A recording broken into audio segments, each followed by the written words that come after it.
Today we're going to do a Q&A, and it's 10 most common questions that we get asked in the salon from clients, from you guys out there on YouTube, and also from my social media, which is Kate Herbert Hair on Instagram. So we're going to get started on that. So let me pick out my first question from the pot. So we're going to just shuffle it. Let's go for this one.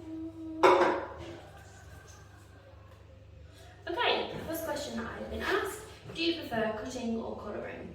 Well, personally for me, I prefer colouring because I feel like there's so much more of a variety of things to do. There is always a progression with colouring that I find I enjoy more, creating new styles, being more personalised to the client. Obviously, yes, you can do that all with cutting, but personally for me, I feel like the more time I spend on the colour and then finishing up with a gorgeous cut, it just, for me personally, I love colouring, being more creative and using your hair a little bit like a blank canvas, like I'm painting your hair just how you personally want it, especially balayages. Love doing balayages. Okay, perfect. Second one, let's pick. Had a little sing-song there.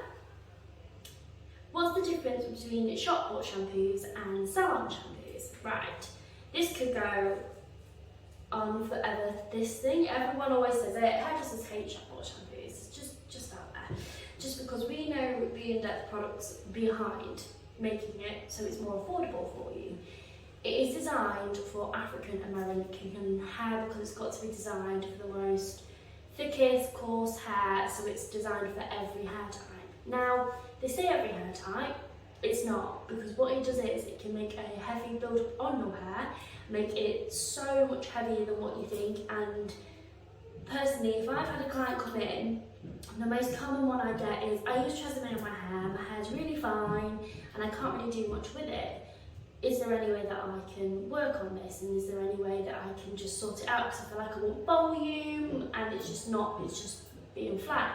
Now that is because there's been such a product build-up from the shop bought shampoo, because obviously it's got a lot of silicone in it and chlorine, it's called chloride in there, so you can identify it all on your shampoos. Most shampoos as well have expiry dates, so when you're at the shop, what do? You open it to smell it to see if it smells nice before putting it on your hair. Now that has activated the shampoo and the conditioners and any masks, so then by the time you're probably using it, it could be out of date. So be very, very wary about that, and I'd definitely keep an eye on that. Obviously the difference between shop bought and salon is, yes, it's more pricier to go for shampoos from the salon. It's because of the good nurturing ingredients that are inside that have been personally designed for that shampoo for a certain purpose. So it's easier, for example, if you have finer hair, to choose a shampoo that's going to work for your hair to create, if for example that lady, volume. To create the volume, you need a volume shampoo that's going to literally be exactly what you're wanting it to be, rather than picking one up because it's on sale, it's a bargain. It might say just for volume or body, but it's not designed for your purpose of how it's going to make your hair feel eventually after using it in so long. So yeah, that's why I normally steer away from shop bought. And salon ones, always, you can see the ingredients, you can ask any of your hairdressing stylists or anyone about the different products and what will best suit you, because we can always recommend you products. And we also do different brands which all have different ingredients, so there is such a more wider range, personally for me as a hairdresser, to know what to go for to make my hair or any of your hair just feel the best it can possibly be and feel like you're walking out like, you know, you're in Hollywood, basically. But yeah, so that is the question, most common questions too. Let's go on to the third one. So the third one we'll pick is, I have frizzy hair and it's curly. How do I get rid of the frizz? Okay, so there's different ways you can get rid of frizz. You can either use shampoos, like I've just talked about, designed for anti-frizzing your hair, Or you can, obviously it depends if you literally just want like a proper treatment done, which you can get in the salon, called a carrot straight treatment, which literally takes the frizz out temporarily for about 4-ish months, 4 to 6 months. We normally say it lasts for, before you don't realise them being full effect of it. But so normally we do products. So products are your biggest format really to reduce the frizz. You can have smoothing creams, you can have oils that really just really nicely cleanse your hair and make you feel loads better. You have such a big range that you could go for. But personally for me, I prefer to use an anti-frizz shampoo and conditioner because it's what you probably will use more and what you will have time to use more than if you got a product, for example, because I even find sometimes putting products on your hair, sometimes, especially if you're a mum or you know you look after people, if you work a full-time job, then you find that you don't have as much time as other people, you feel, to pamper yourself, to put some lovely, you know, products on your hair and have the cost to do that. So I always think it's number one, always shampoo and conditioner for your desired approach that you're wanting, and then second of all for products, I'd say, and then if that doesn't work, then maybe going for like a treatment to get rid of the frizz, like the chemistry, as I did explain. But we can do that in another video with the chemistry because it's another whole bracket. But yeah, so that's the question.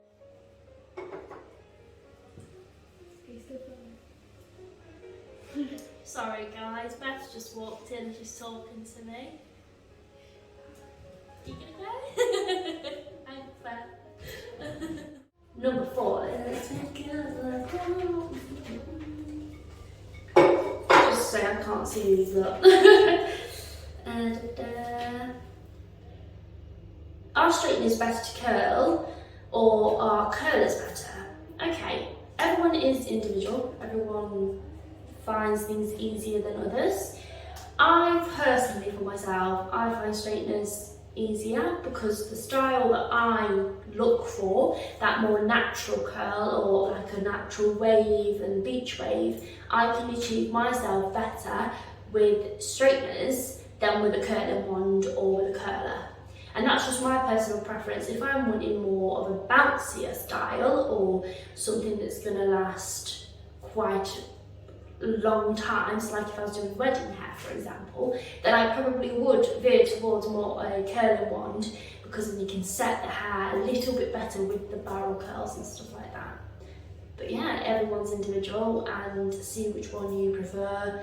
But even if you get the hairdresser, when you go into a salon to try it, I've done it before. I've tried straighten a curl on one lady and then a curl with the curling tongs with someone else, and what the contrast is, it's similar, but it all looks different at the very, very end depending on the style of the hair and everything. So yeah, it also depends on your hair, what you're wanting to achieve, and what you find is most effective to you when you're styling your hair and what you have time for.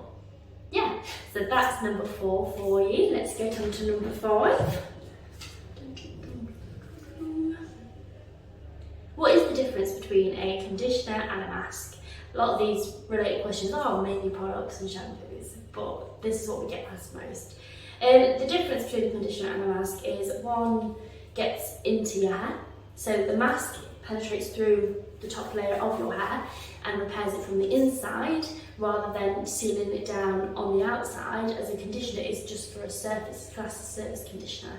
So it goes on the top of your hair and seals it down from the top, but not necessarily getting into your hair to do the most repairing in there. So that's why when you come to a salon, I know I keep on saying that, when we're in the salon, we mainly use a mask, because what we find is the effect of that is it's more nourishing. You feel like you've gone out, like it feels like you've had a treatment done, but you haven't, because it's that gorgeous mask feel of putting that nourishment, that condition, making sure your hair's not dehydrated when you leave. But also, depending on your hair type, is what we would use. I would only use conditioners if my lady had really flyaway, fine hair, or found that some products are just way too heavy for their hair, for the pure fact of how they style it, how they wear it every day. It just is unmanageable. So then that's when I would go for a conditioner. But everyone's different. Everyone's desired hair, look and style, everything is just different. So that's basically why. Okay, let's get on to the next one. I don't even know what number we're on now. I'm just picking them out. I'll probably put it down there. Yeah. How long have you worked at head office for? Okay, so that's where I work now, head office hair salon, if anyone was asking. It's in Lincoln, just to let you know. I've been working here for 4 years. I worked somewhere else previously for 3 years, and that was mainly when I was doing a Saturday job, and I was going through my apprenticeship from 14, and now I'm 21, loving my job, loving everything about it. But yeah, I've been working here 4 years, and I would not change it for the world. Okay, next one.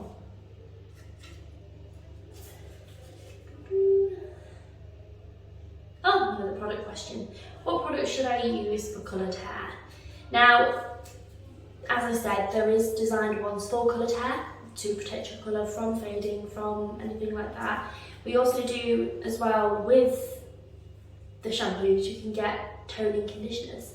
So basically where they have a hint of colour in there that's going to get the hair feeling fresh, feeling coloured again, like it revives it. So when you leave, or even when you do it at home, you don't feel like you're just coming to a salon, getting a salon look, walking out and you can't maintain it at home, and it doesn't feel the same when you go home.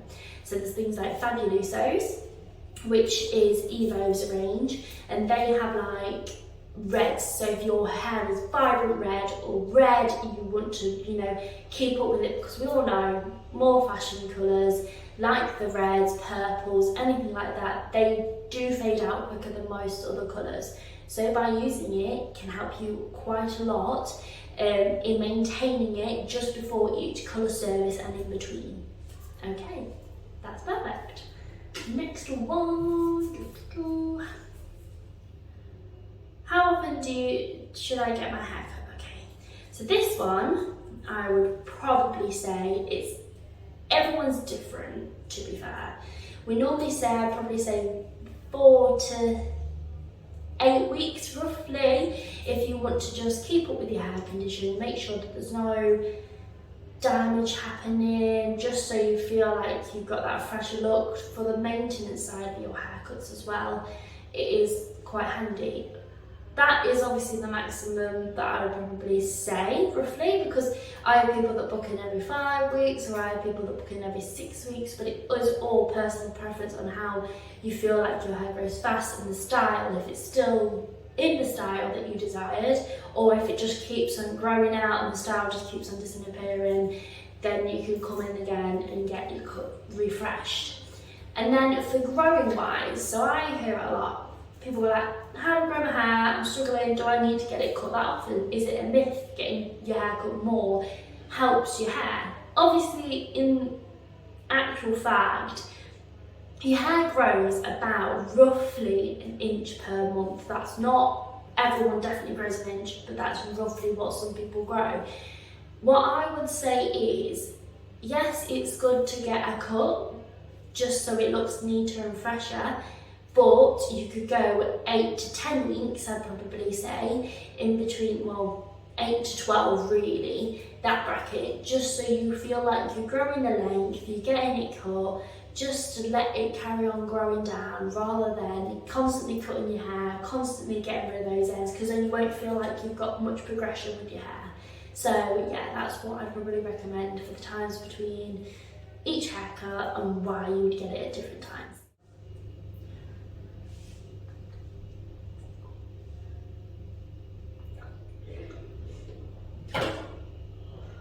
However, gents, let's talk about gents. Gents haircuts, everyone's different. I have gents that come in every week, every 2 weeks, every 3 weeks, every 4 weeks. It's all preference on how they feel with their hairstyle. I normally find that people who have skin fades come in more often than people who have a short back and sides, because the affordableness of it is a little bit different. But we won't get into that today. We will just say that everyone's different at timings, and let's crack on. Okay, so I don't know how many we've got left. 2. Got 2 left, that means we're on number 8. No. 9, that one. So, how do I stop my hair from getting greasy? Okay, so everyone's hair has different, either one's overactive and is a bit more oily than the other, or one is a little bit more dehydrated. Everyone's different. What I tend to find is try and look about how many times you wash your hair a week. If you're overwashing it, so if you're doing it every day, that's probably not helping. Your hair is getting used to you kind of cleaning it and everything, so that's not going to help in the long run. When you want to, leave it longer, like 2-3 days, you're going to feel like it's getting greasier quicker or oily quicker, rather than you feeling like it's nice and fresh. Obviously, it depends on your job. A lot of people, if they work with food, they feel like they have to wash their hair more because obviously you're surrounded by moisture. If your hair naturally, you're in like a sauna or you're in areas like tanning beds, they tend to dehydrate your hair, so everyone's different. But yeah, just have a look at your kind of week, what you normally do in a week, and see if that's affecting your hair and how it is, and see if that's making it more oily or if it's just you're overwashing it, because it could be two different things. We normally say to do 2 shampoos and 1 conditioner or mask on the middle ends and ends, because what we find is if you're putting conditioner or your mask on your root, that's going to make it way too oily too quick, and you're not going to get the full advantage of any of your products out if you're just popping them all over. So yeah, we like to do 2 shampoos and then the conditioner and the mask on the middle and ends. Try that, see how you go, and see if that changes up when you do that. Okay, so let's get on with the last one today. So, drum roll. I have a balayage. How often should I come in for my colour to be refreshed? Okay, so everyone's colour is different. If you have a natural root touch-up, that's normally 4 to 6 weeks, we normally say, because you'll notice it more. I've kind of got a balayage myself, so I can last quite a long time with mine. But I do notice, especially with these pieces, because the range nowadays, most people like these money pieces at the front. And I personally, I'm overdue mine to be redone, because mine are quite low down, but people have different preferences. So normally you could go for about, 10 to 12 weeks roughly without noticing that the colour is slowly changing and growing out. I find a lot of the time, if you have a colour that's quite high, like highlights, you notice it more because of the contrast in your hair. Balayages aren't too bad. Depends if you have a root stretch with your balayage or if you leave it natural, which is actually the most popular one that we do at the moment. So you can leave it, it's kind of a way of just looking at your hair and seeing how long it normally takes for you to notice that you want to refresh your hair and change it up. And then that's your best indication of how long in between each service you want to go. Most of the time, I do highly recommend, if I've ever done a balayage, people come in for a refreshing toner, because the toners transform your hair more than you think. You never realise that if the brassy tones are coming through, like the copper tones or the golden tones are showing through, you kind of know them there, but when you have your toner in, you realise the difference. Or if you find that it's going too ashy and you want to add warmth in, then you'll notice that too. So what I would definitely recommend to you is just have a little look and figure out when you had your colour done and the last time before that when you had it done, because then you can kind of take a grasp of how long in between, if you felt like that was way too long, like you left it too long, it was just too much, or if there is a simpler way of you coming in for the maintenance, like getting a toner done in a treatment and a wash and style in between your normal services of having the lightener, having the balayage done, but just see how you go, because everyone is individual, everyone's hair is personalised to work for them. So when you do come into a salon, maybe even ask your stylist how long roughly do you know, because obviously they've probably worked with you before and they know what your hair's like, so it will probably help them quite a bit more if they see your hair and know how long it probably roughly would take for that regrowth to come through, and for what you're after you can get that desired outlook. Okay? Right, so that is the whole YouTube video today. Sorry if it was quite a long one. That was the 10 most common questions we get asked in the salon. If you've got any more questions that you would like to ask, just pop it down below in the comments. I'll leave that open for you. And if you ever want anything else as well and you can't get my response straight away, also I have my Instagram, Kate Hubbard Hair, so you can message me on that and give me a like and follow. That would be great. Okay, thank you. See you soon. Bye.